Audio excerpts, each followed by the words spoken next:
Stan Laurel a peut-être fait rire le monde entier, mais sa propre vie était souvent une tempête qu'il ne pouvait pas contrôler. Derrière la caméra, il était méticuleux, obsessionnel, voire tourmenté par le besoin de rendre chaque détail parfait. Chaque scène devait respirer, chaque pose devait avoir un sens.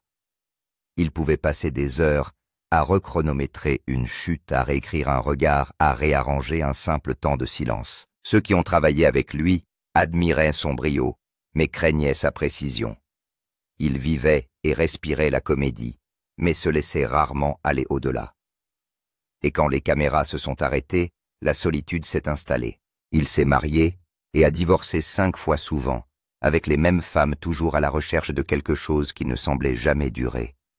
Ses amis disaient qu'il donnait tout à son travail. Peut-être trop, jusqu'à ce qu'il ne lui reste plus grand-chose pour lui-même. Les rires qu'il créait pour les autres lui revenaient rarement. Oliver Hardy était tout le contraire. Il aimait la compagnie, la bonne chère, les longues soirées remplies de musique et de rire.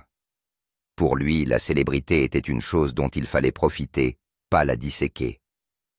Mais avec les années, l'homme lourd qui se déplaçait si légèrement à l'écran a commencé à ralentir. L'âge, le poids et une vie passée à jouer sans relâche ont commencé à peser sur son cœur, littéralement. Au début des années 1950, la santé de Hardy commence à se dégrader. Il subit une attaque, puis une autre, jusqu'à ce que même sa voix, le son qui avait autrefois rempli les studios de commandement et de charme, commence à lui faire défaut. Stan lui rendait visite, lorsqu'il le pouvait bien que ce soit douloureux pour tous les deux. L'homme qui se tenait fièrement à ses côtés dans chaque image avait désormais du mal à se tenir debout. Pourtant, lorsqu'ils étaient ensemble, l'ancien rythme revenait. Stan faisait une plaisanterie discrète. Hardy lui lançait ce regard familier, mi-frustration, mi-affection. Pendant un moment, c'était comme si le temps n'avait pas passé. Mais les moments devenaient plus courts et les silences plus longs. En 1957, Hardy disparaît définitivement. Le monde entier pleure un génie comique. Ses funérailles attirent des amis, des fans et des admirateurs de toute l'industrie. Mais un homme manquait à l'appel. Stan Laurel, son partenaire, son frère de rire, son autre moitié, n'était pas présent. Cette absence a choqué le monde entier. Les rumeurs se sont rapidement répandues. Y avait-il de l'amertume entre eux? Leur amitié s'était-elle fracturée au cours des dernières années? Mais ceux qui connaissaient Stan ont compris que la vérité était bien plus dévastatrice. Ils ne pouvaient pas y aller. Non pas parce qu'ils s'en fichaient, mais parce qu'ils s'en fichaient trop. Stan avouera plus tard que le chagrin était trop lourd, que voir le cercueil de Hardy aurait brisé quelque chose en lui qui ne pourrait jamais être réparé. Il choisit plutôt de faire son deuil en silence, assis seul dans son petit appartement de Santa Monica, entouré des souvenirs de l'homme qui l'avait rendu entier. « Babe comprendrait », a-t-il dit un jour, utilisant l'ancien surnom de Hardy. Il comprendrait qui, après la mort de Hardy, Stan ne s'est plus jamais produit. Des offres sont venues, mais il les a toutes refusées. Sans Holly, il n'y avait pas de spectacle, pas de rire qui ait un sens. Il passa les dernières années de sa vie à répondre aux lettres de ses fans, prenant toujours le temps de leur répondre avec soin. Son écriture tremblait avec l'âge, mais ses mots portaient le même humour doux qui avait rempli les théâtres. Les visiteurs ont dit que ses murs étaient tapissés de photographies. Lui et Hardy, en costume riant, entre les prises posant bras dessus, bras dessous, comme si le monde ne pouvait jamais les toucher. Dans ces images, l'étincelle de leur lien a survécu. Lorsque Stan Laurel est décédé en 1965, l'une de ses dernières demandes était simple. « Si quelqu'un pleure, disait-il, assurez-vous qu'il rit aussi. » 2 hommes, l'un mince, l'autre rond, ont construit un pont de rire qui a traversé les générations. Et bien que le temps ait pris leur corps, il n'a jamais pris leur rythme, parce que quelque part dans cette éternelle bobine en noir et blanc, ils sont toujours là. Stan clignant des yeux de confusion. Holly soupirant de frustration, tous deux pris pour toujours dans ce moment parfait, entre le chagrin d'amour et le rire. Loin des caméras, c'était un homme dévoré par le travail empêtré dans des relations compliquées et animé par un besoin de perfection qui ne lui laissait que rarement le temps de se reposer. Ses problèmes commençaient souvent là où se trouvait son cœur. La vie amoureuse de Stan était une série de débuts brillants qui se transformèrent rapidement en troubles publics. Il s'est marié 5 fois, mais seulement avec 4 femmes, dont une 2 fois. Le schéma était presque cinématographique. Passion mal entendue et effondrement se répétant comme les scènes d'une de ses propres farces. Avant que Hollywood ne le connaisse comme la moitié de Laurel et Hardy, la première grande aventure de Stan fut celle de May Dalberg, une actrice et interprète née en Australie. Ils se sont rencontrés alors qu'il travaillait dans le vaudeville. Pendant un certain temps, elle a été sa partenaire tant sur scène qu'en dehors, mais était audacieuse, imprévisible et souvent jalouse de la célébrité grandissante de Stan. Elle prétendit avoir inventé le nom de Stan Laurel, le convainquant de le remplacer par son nom de naissance Arthur Jefferson, parce qu'il sonnait mieux pour le show business. Le nom est resté, mais l'attention aussi. La présence de May devient rapidement un problème pour la carrière de Stan. Elle avait l'habitude de s'immiscer dans sa vie professionnelle en interrompant les répétitions, en défiant les réalisateurs et en créant des scènes inconfortables sur le plateau. Les producteurs des Hal Roach Studios la considèrent comme un handicap et sa réputation commence à affecter les opportunités de Stan. En 1925, la situation était devenue si tendue que le producteur Joe Rock fit une offre remarquable. Il aurait accepté de verser à May un règlement certain, disent jusqu'à $0 si elle quittait Stan et restait hors des États-Unis pour de bon. Elle accepta, et pour la première fois depuis des années, Stan a pu respirer. Mais ce genre de résolution n'efface pas les dégâts émotionnels qu'elle laisse derrière elle. Ses mariages ultérieurs n'ont pas apporté la paix non plus. Stan a épousé l'actrice Lois Nielsen en 1926, et pendant un certain temps, son couple a semblé stable. Ils ont eu 2 enfants, mais la célébrité et les longues heures de travail les ont éloignés l'un de l'autre. Après leur divorce, Stan a épousé Virginia Ruth Rogers, puis a divorcé avant d'épouser Vera Shuvalova, une chanteuse d'opéra russe, pour ensuite retourner avec Ruth. C'était un carrousel d'affection, de regrets et de tentatives de rédemption. Il n'était ni cruel ni distant. Il était tout simplement agité, toujours à la recherche d'un calme qu'il ne trouvait pas. Même dans ces moments les plus intimes, le véritable mariage de Stan semblait être son travail. Oliver Hardy, quant à lui, avait une approche plus détendue du cinéma, faisant confiance au réalisateur et au scénario. Stan ne pouvait pas lâcher le contrôle. Il était le moteur créatif du duo, n'étant pas officiellement crédité comme scénariste ou réalisateur la plupart du temps. Mais tout le monde au Hal Roach Studios savait qui façonnait les films. Il a écrit des gags, monté des scènes, retravaillé des scénarios, et constamment imaginé comment rendre quelque chose d'un peu plus drôle, d'un peu plus vif et d'un peu plus parfait. On raconte qu'il passait des heures dans la salle de montage, ajustant le timing par fraction de seconde, convaincu qu'une seule pause mal placée pouvait gâcher toute une blague. Ses collègues se souviennent qu'il répétait sans cesse puis abandonnait une scène entière si elle ne lui convenait pas. Pour Stan, la comédie n'était pas une question de chance ou d'impulsion. C'était de l'architecture. Chaque coup d'œil et chaque hésitation étaient conçus avec précision. Ce perfectionnisme a contribué à rendre Laurel et Hardy intemporels. Mais cela avait un coût. La responsabilité pesait lourdement sur lui. Alors qu'Hardy pouvait quitter le studio et se détendre sur un terrain de golf ou à une fête, Stan ramenait le travail à la maison. Il était constamment en train d'esquisser des idées, de réécrire des lignes ou d'appeler les rédacteurs tard dans la nuit pour peaufiner quelque chose qui le dérangeait. Lorsque la célébrité du duo a atteint son apogée, la pression pour rester à ce niveau n'a fait que s'intensifier. Le public attendait la perfection à chaque fois. Et Stan a pris cette attente très à cœur. Au fil du temps, la tension a commencé à se faire sentir sur sa santé. Il développe un diabète.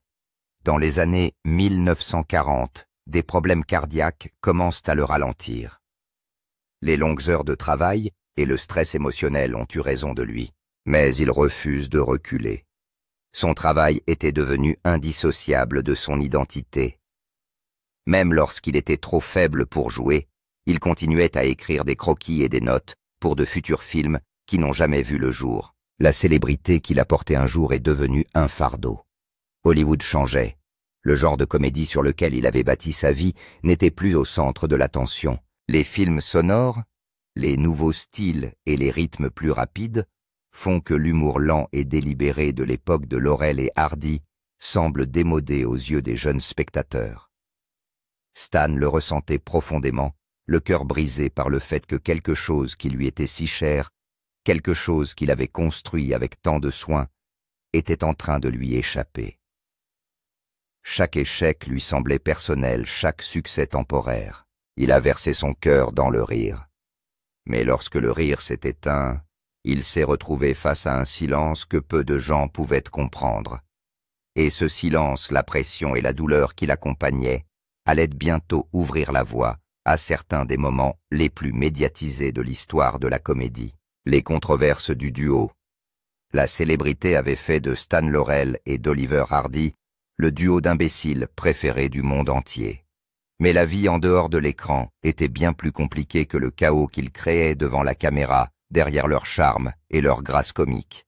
Il y avait des rumeurs de mauvaises décisions et des fissures émotionnelles que même leurs amis les plus proches essayaient d'ignorer. Stan Laurel a toujours été le plus sérieux des deux, surtout lorsqu'il s'agissait de son métier. Mais cette intensité débordait parfois sur sa vie privée, où les ragots brouillaient souvent la frontière entre la vérité et l'exagération. Au fil des ans, des rumeurs sur sa consommation d'alcool ont commencé à faire surface. Certains collègues ont déclaré qu'il luttait contre la dépression en particulier pendant les périodes où le travail ralentissait, où les relations s'effondraient. L'homme connu pour construire des scènes parfaites sur le plateau s'est soudain trouvé incapable de monter le désordre de sa propre vie. Selon certaines sources, il s'éloignait de ses amis et buvait pour atténuer l'anxiété liée à la célébrité et à l'échec. Sa santé était déjà fragile et le stress d'une réinvention constante n'a fait qu'empirer les choses. Les rapports d'initiés décrivent un homme déchiré entre la fierté de son héritage et la peur de l'insignifiance. Même dans la fleur de l'âge, on l'a accusé d'être difficile à travailler. Au Hal Roach Studio, certains disaient qu'il était trop contrôlant et qu'il ne voulait pas faire confiance au jugement de quelqu'un d'autre. Il insistait pour superviser chaque détail des scripts aux accessoires, en passant par l'éclairage et même le choix des costumes. Stan considérait la comédie comme une forme d'art de précision, mais tout le monde ne le voit pas ainsi. Des rumeurs ont circulé selon lesquelles son perfectionnisme faisait fuir les membres de l'équipe et mettait parfois à l'épreuve la patience de Hardy. Pour certains, cela ressemblait à de la tyrannie déguisée en dévouement. La vie d'Oliver Hardy a été parsemée d'embûches, et même s'il les cachait bien sous son sourire affable, il faisait souvent la une des journaux. Il s'est marié 3 fois, et chaque mariage semble se terminer par un chagrin d'amour. Sa seconde épouse, Myrtle Reeves, aurait eu des problèmes avec l'alcool, et leur relation est devenue de plus en plus instable. Des amis ont raconté des disputes qui les ont tous deux laissés exsangues. Hardy, bien que gentil et prompt à pardonner, se retrouve souvent pris dans des cycles de frustration et de culpabilité. Le contraste entre son attitude calme à l'écran et le chaos qui régnait à la maison était saisissant. Des problèmes financiers l'ont également suivi. Il était généreux à l'extrême connu pour aider ses amis et dépenser sans compter. Mais son manque d'attention à l'argent lui valut des difficultés répétées avec les impôts.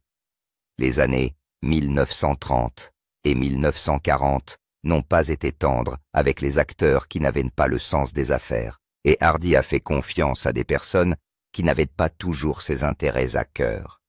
À certains moments, il devait des sommes importantes au gouvernement, et il y a eu des périodes où il a dû accepter des travaux plus modestes ou moins prestigieux pour rester à flot. Il s'en plaint rarement, mais cela l'épuise.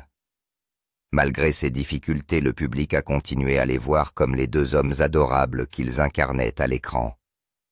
L'innocence de leurs personnages était devenue leur identité commune. Pour des millions de fans, ils n'étaient pas seulement des acteurs, mais des symboles d'amitié et de joie simple. Cette image était si forte que peu de gens pouvaient imaginer la réalité de 2 comédiens vieillissants confrontés à des problèmes de santé, à des frustrations créatives et à la lente érosion de la célébrité. Lorsque des rumeurs ont commencé à circuler sur des tensions entre eux, le public n'a pas voulu y croire. Ils avaient construit une alchimie si convaincante que l'idée d'un conflit semblait impossible. Pourtant, leur partenariat n'a jamais été une harmonie constante. Ils n'étaient pas d'accord sur la direction à prendre sur les scénarios et sur la personne qui devait prendre la décision finale. L'intensité de Stan s'oppose parfois à la nature détendue de Hardy. Il y a eu des moments où ils se sont à peine parlé entre les scènes, gardant leur communication pour les caméras lorsque le professionnalisme l'exigeait. Pourtant, l'affection sous-jacente à la tension n'a jamais complètement disparu. La fascination du public pour leur relation ne s'est pas arrêtée à l'amitié. Au fil des ans, certains ont émis l'hypothèse que leur proximité aurait pu être plus profonde. Ils ont passé des décennies ensemble, voyageant, travaillant et comptant l'un sur l'autre plus que sur n'importe qui d'autre. En tournée, ils partagent souvent des chambres d'hôtel, finissent les phrases l'un de l'autre et semblent inséparables. Pour le public, cela ressemblait à un partenariat qui allait au-delà de la camaraderie. Des rumeurs ont laissé entendre qu'il y avait un élément romantique, mais il n'y a jamais eu de preuves réelles pour l'étayer. La plupart de ceux qui les connaissaient pensaient qu'il s'agissait d'une fraternité, d'une intimité émotionnelle, formée par des années de lutte commune. Pourtant, les ragots ont persisté peut-être parce que leur alchimie à l'écran était si naturelle que les gens ne pouvaient pas imaginer qu'elle était purement professionnelle.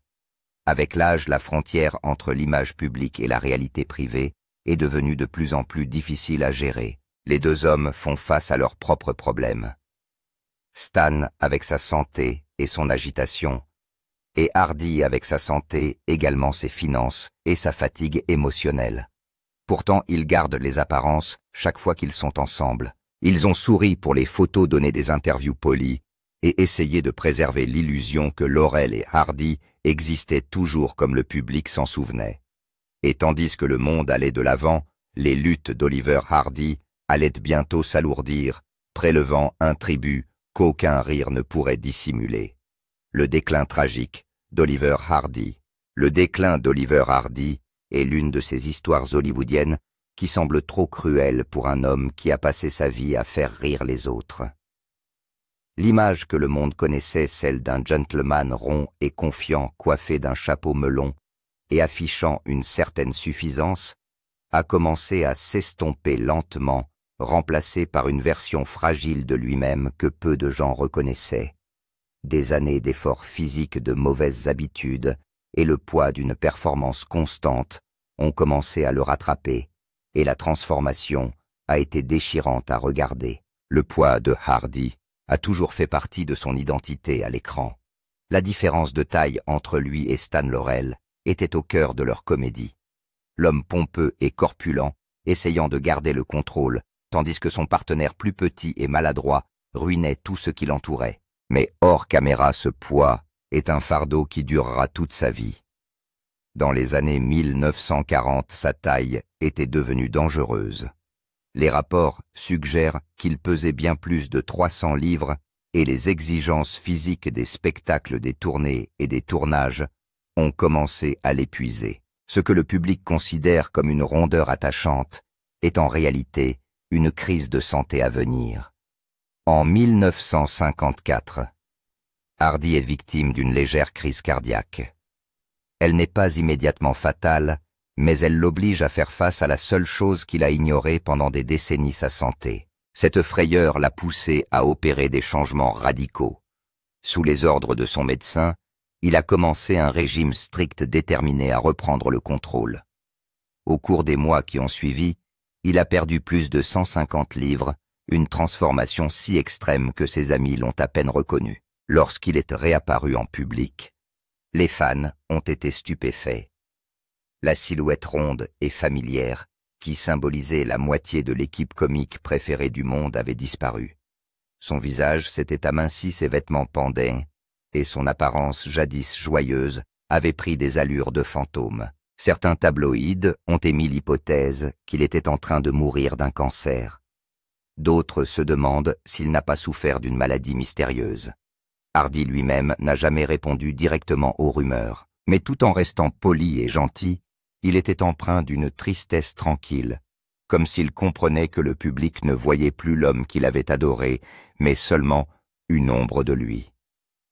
Malheureusement, sa perte de poids spectaculaire ne l'a guère sauvé des dommages déjà causés.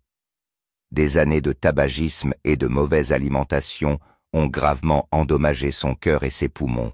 Il avait fumé toute sa vie souvent pendant les pauses sur les plateaux de cinéma ou entre les prises.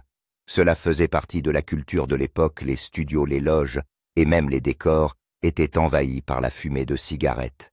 Mais pour Hardy, c'est devenu une habitude dont il ne pouvait se défaire. Lorsque les médecins l'ont averti de ses conséquences, son corps avait déjà du mal à se remettre d'années d'efforts.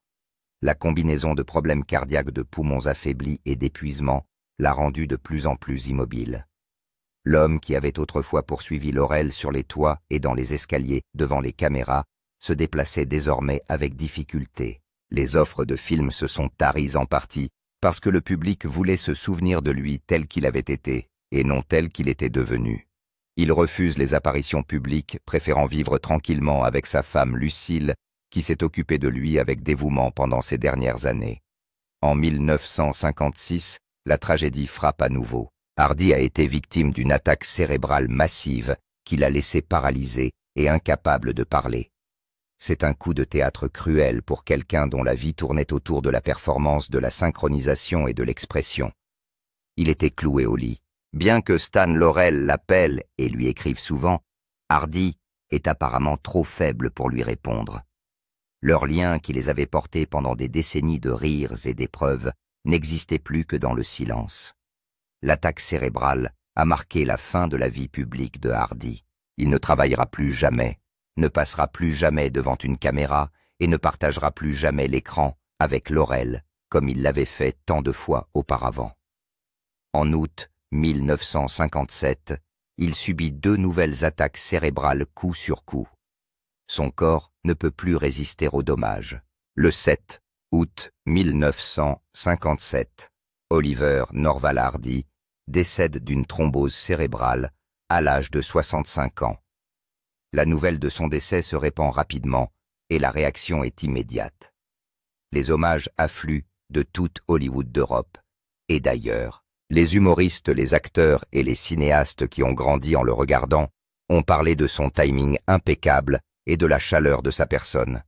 Les journaux l'ont décrit comme un doux géant, un artiste dont l'humour provenait de l'humanité plutôt que de la cruauté.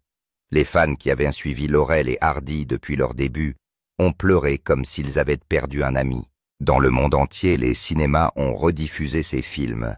Et les spectateurs ont à nouveau ri aux larmes se souvenant de la joie qu'il leur avait apportée. La disparition de Hardy a marqué plus que la mort d'un homme. C'est la fin symbolique d'une époque. L'âge d'or du slapstick s'était déjà estompé.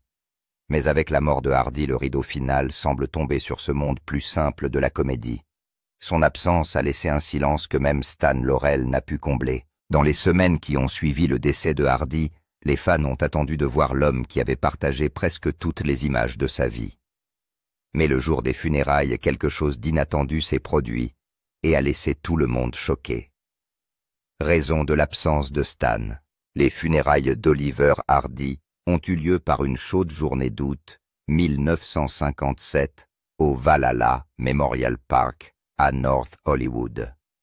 C'était une cérémonie modeste, calme, digne et remplie de visages du passé, famille amie et anciens collègues, rassemblés pour dire au revoir à l'homme qui avait été la moitié de l'un des plus grands partenariats du cinéma. Des photographes attendaient à l'extérieur, espérant capturer une image que tout le monde s'attendait à voir. Stan Laurel aux côtés de son ami de toujours une dernière fois, mais il n'est jamais venu. Le siège qui lui était réservé est resté vide. Et pour beaucoup, cette absence a fait couler autant d'encre que les funérailles elles-mêmes. La vérité est bien plus douloureuse qu'il n'y paraît. Au moment de la mort de Hardy, Stan était lui-même de santé fragile. Des années d'épuisement, de diabète et de problèmes cardiaques l'ont affaibli. Il vivait tranquillement à Santa Monica, écrivant des lettres et se remettant du poids émotionnel et physique de sa carrière. Lorsque la nouvelle de la mort de Hardy lui est parvenue, elle l'a frappé plus durement qu'on ne le pensait. Des rapports d'initiés ont ensuite révélé qu'il avait été profondément ébranlé après l'avoir entendu. La perte n'était pas seulement personnelle. Il avait l'impression qu'une partie de son identité lui avait été enlevée. Assister aux funérailles n'était pas une simple question de choix. En fait, le médecin de Stan l'a fortement déconseillé, l'avertissant que la tension émotionnelle et l'effort physique pourraient déclencher un nouvel effondrement. Son corps ne pouvait pas supporter le voyage ou le stress. Même s'il avait ignoré l'avertissement, il savait qu'il n'aurait pas pu supporter le service. Lorsqu'on l'interrogea sur sa décision, il répondit simplement que Babe comprendrait. Babe était le surnom de Hardy, celui que Stan utilisait depuis des décennies. C'est ainsi qu'il se référait à lui-même dans des lettres privées. Cette courte phrase en disait long sur la profondeur de leur amitié. Stan comprenait également le fonctionnement des apparitions publiques, surtout lorsqu'il s'agissait de célébrités de leur envergure. Il savait que s'il se montrait frêle et visiblement ému, la presse braquerait ses caméras sur lui plutôt que sur Hardy. Les funérailles cesseraient d'être consacrées à l'homme qui repose en paix et deviendraient un spectacle autour du survivant. Il ne veut pas de cela. La journée appartenait à Hardy et à toute distraction. Même celle née de l'amour aurait été mal perçue. Son absence, cependant, a été facilement interprétée de manière erronée. Les journaux de l'époque spéculent sur le fait que quelque chose n'a pas fonctionné entre les deux hommes.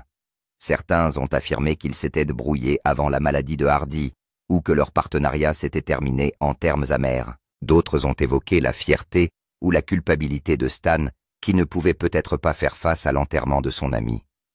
Les fans ont écrit des lettres aux magazines confus et déçus, pour ceux qui avaient grandi en regardant le couple inséparable trébucher et se relever ensemble à l'écran. Il était presque impossible d'imaginer que l'un des deux ne serait pas là pour dire au revoir à l'autre, mais leurs proches connaissaient de la vérité. Lors de conversations privées et d'interviews ultérieures, Laurel a clairement indiqué qu'il n'y avait pas eu de querelle ni de ressentiment non résolu. Leur amitié avait perduré jusqu'à la fin.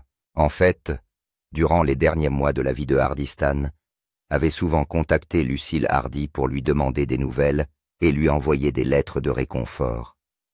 Après les funérailles, il a reçu des messages de sympathie de la part de fans et de collègues du monde entier. Mais il est resté largement silencieux sur son chagrin. Lorsque les journalistes le pressent, il se contente de dire qu'il a perdu son meilleur ami. Même lorsque la maladie l'a confiné à son domicile, il a continué à écrire des blagues, des sketchs et des idées, dont beaucoup comportaient encore le nom de Hardy à côté du sien.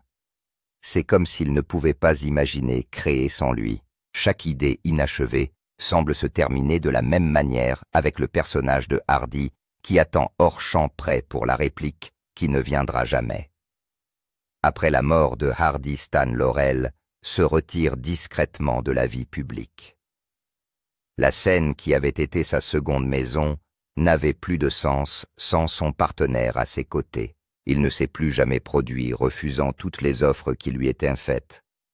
Pour lui, Laurel et Hardy n'étaient qu'une seule et même création, quelque chose qui ne pouvait exister avec une seule moitié. Au lieu de cela, il a passé ces dernières années entouré de souvenirs de leur carrière, de photographies de lettres et de scripts de films qui avaient défini une époque. Même à la retraite, il a continué à écrire des piles de croquis et de scénarios inachevés qui remplissaient son bureau, chacun d'entre eux portant sa touche familière de timing et de simplicité.